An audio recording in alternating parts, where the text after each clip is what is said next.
He spent about $900 million on shares in that last quarter. So, wow. A lot of themes developing for sure, but not at all the consensus sometimes. No, be interesting to track the trade, see how they fare. Who's right, who's wrong. Exactly. Thanks very much, Tom. It's time for our Latin America report, and we're seeing more and more Brazilians piling up on debt, so much so that the government is now trying to slow down consumer spending. Consumer debt's growing so fast, President Dilma Rousseff is trying to deflate what some call a credit bubble. Bloomberg's Alex Ragir joins us on the phone live from Rio de Janeiro. Alex, we've heard about this buoyant consumer class growing in Brazil. Is it false read? Are they actually endangered? Well, Margaret, basically about 10 years ago in Brazil, there was no consumer credit. There was just government-subsidized loans and things like that. And with this boom, the past 8 years or a decade, more people have jobs, more people have better salaries, so they're basically eligible for credit now, whether at astronomical rates or not.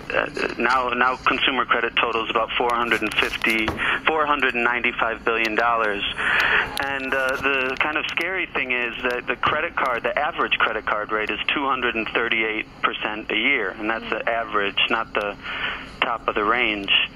I went to one of Brazil's biggest shanty towns for the Business Week story, and you would have been amazed how much you see Visa and MasterCard machines. I mean, everyone's using them. One lady I met, Francisca de Carvalho, she paid about $400 to remodel her bathroom with her Visa.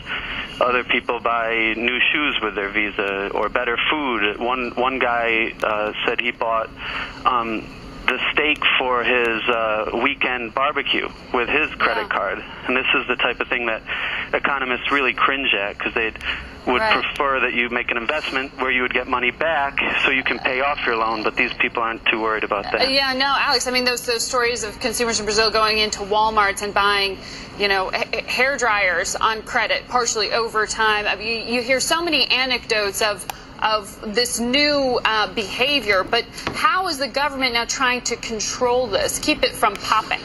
Well, the central bank has been pretty vigilant about it, and they've seen how there's been small signs of rising delinquencies in consumer credit, and they've raised interest rates 3 times this year to generally hold back credit, also in their fight against inflation.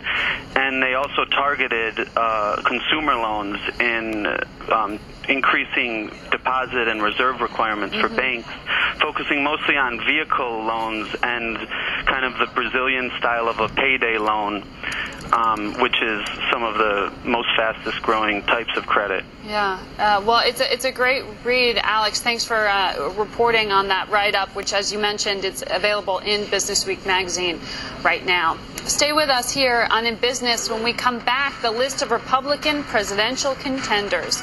It has actually gotten smaller in the last couple of days. Al Hunt will tell us who's in